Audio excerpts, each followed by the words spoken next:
Très bien. Merci beaucoup. Cher Bohumír, chers amis. Velmi děkuji, vážený Bohumíre, vážení přátelé. Je te remercie beaucoup pour cette invitation à participer à votre congrès de votre organisation. Velmi děkuji za vaše laskavé pozvání a za to, že se mohu účastnit vašeho kongresu, vašeho svazu OSP ZEVET ASO. Et particulièrement dans cette très belle, l'une des plus belles capitales de l'Europe, Prague. Váš sjezd se koná v jednom z nejkrásnějších měst světa, v městě Praze.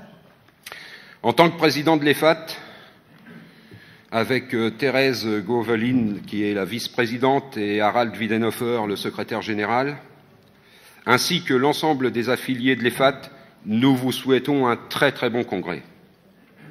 Já sám ve své funkci prezidenta organizace EFAT, jakož i paní Thérèse Gauvelin, která je viceprezidentkou této organizace, a pan Harald Wiedenhofer, který je generálním tajemníkem této organizace, jakož i všechny členské svazy sdružené v EFATu, bychom vám rádi popřáli velmi úspěšný průběh tohoto vašeho sjezdu. Bien sûr, parmi ces affiliés, je vous apporte aussi les meilleurs vœux de réussite de la FGA-CFDT en France et de son secrétaire général Patrick Massard. A za všechny členské organizace bych velmi rád vyřídil srdečné pozdravy a přání úspěšného kongresu od generálního tajemníka francouzského odborového svazu FGA, konfederace CDF, který vám přeje úspěšný kongres. Au nom de l'EFAT, je tiens à vous remercier tous pour l'implication de votre organisation syndicale aux travaux de la Fédération européenne, que nous avons engagée depuis le congrès de Berlin en 2009. Jménem celého EFATu bych vám velmi rád poděkoval za zapojení vašeho odborového svazu do činnosti naší Evropské federace a především za veškerou vaši činnost od našeho kongresu, který se konal v Berlíně v roce 2009. Et puis, juste une aparté, j'aime beaucoup parler, mais là je vais être très court. Já obyčejně velmi rád hovořím, ale nyní se pokusím být stručný. C'est surtout pour mon interprète, parce que j'ai un très mauvais français et c'est pas facile pour elle de vous expliquer très bien en tchèque. A to zvláště s ohledem na paní překladatelku, protože moje francouzština je slabá a já mám vůči ní ohledy.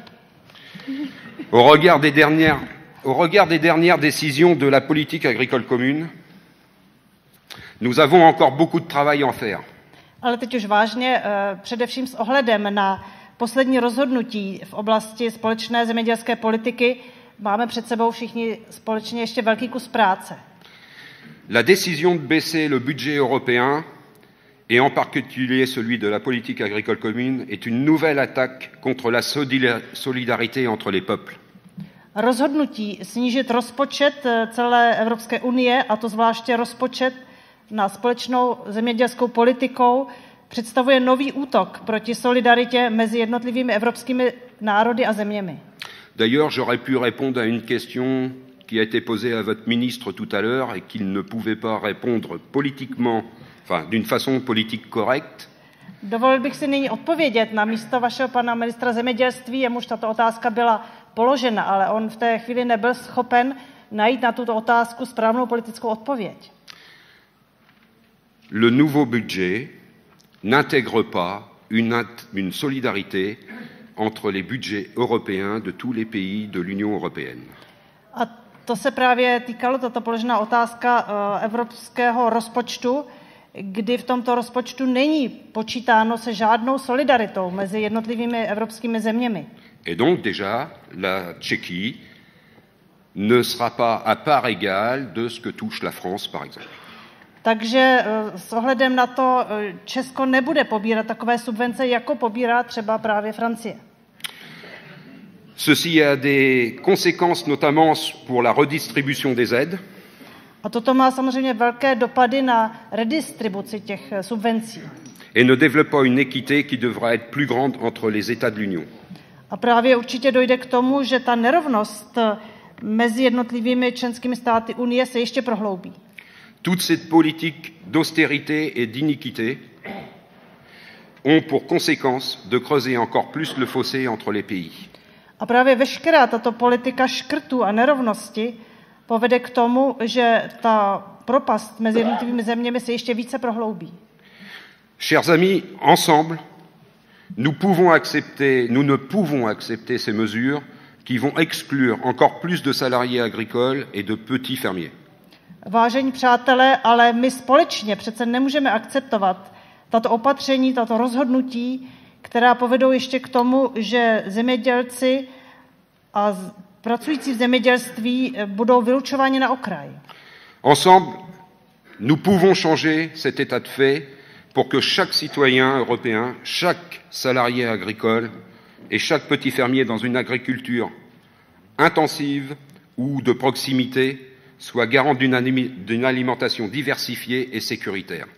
Společně se nám určitě podaří, abychom změnili tento stav věcí, tak aby každý evropský občan, každý zaměstnanec pracující v zemědělství nebo malorolník v zemědělství mohl mít zaručeno to, že bude mít práci v zemědělství, které bude diverzifikováno a kdy bezpečnost potravin bude zaručena.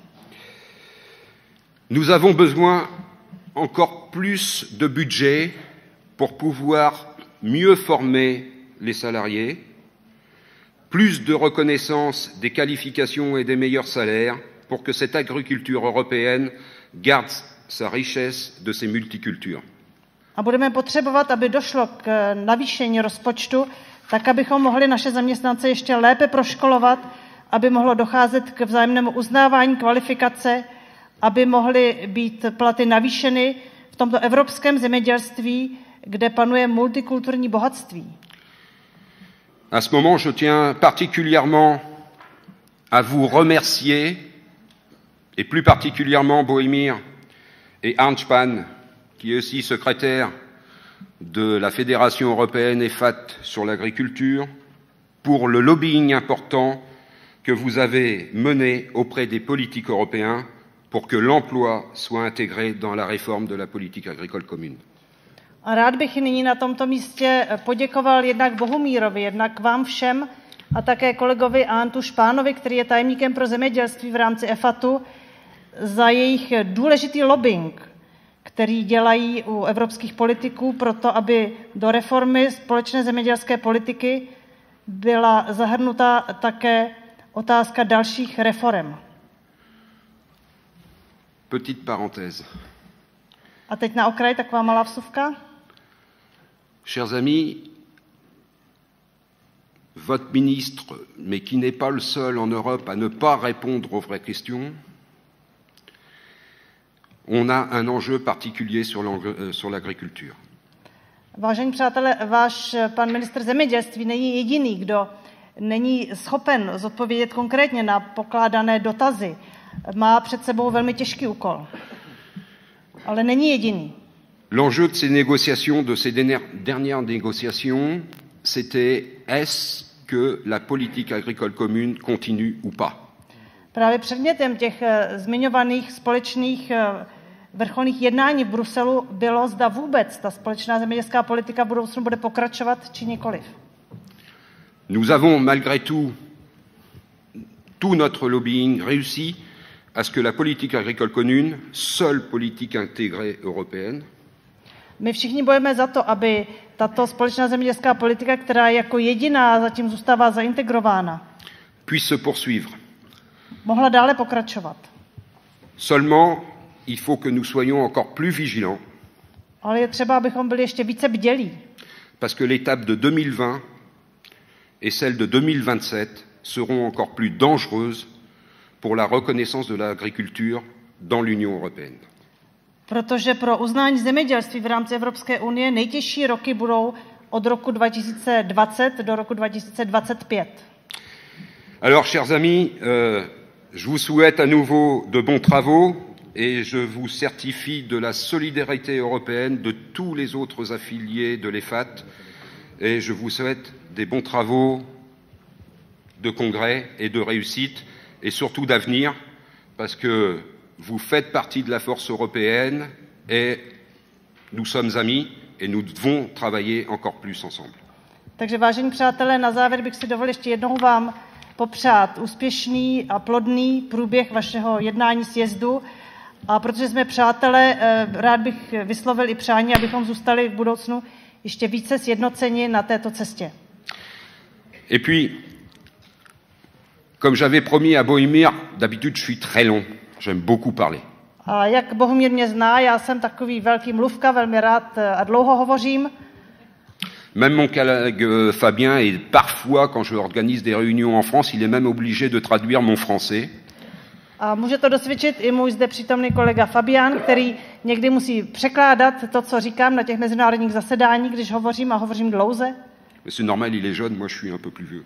Ale vlastně je to odůvodněné, protože on je mladý, zatímco já už jsem trošku postarší. Donc j'ai promis d'être court, Takže mais je Bohumírovi tiens jsem slíbil, že budu à dire stručný, quelque chose. ale ještě něco si teď dovolím říci. Povorím po slovensky, nie veľmi pekný. Ale vážení pratelie. I'm sorry, désolé, mais je lis parce que entre le slovaque et le tchèque, il y a quand même quelques différences. Omlouvám se, ale musím to číst, protože přece jenom mezi tou slovenštinou a češtinou určité rozdíly jsou. Et excusez-moi d'écorcher votre belle langue, mais je tiens à le faire quand même en tchèque. A omlouvám se, že takto pitvořím váš krásný jazyk, ale pokusil jsem se aspoň pár slov si česky připravit. Mluvte moji šapnu četinu. Já vím, že mi rozumíte. Opravdu já i Fabian jsme rádi, že jsme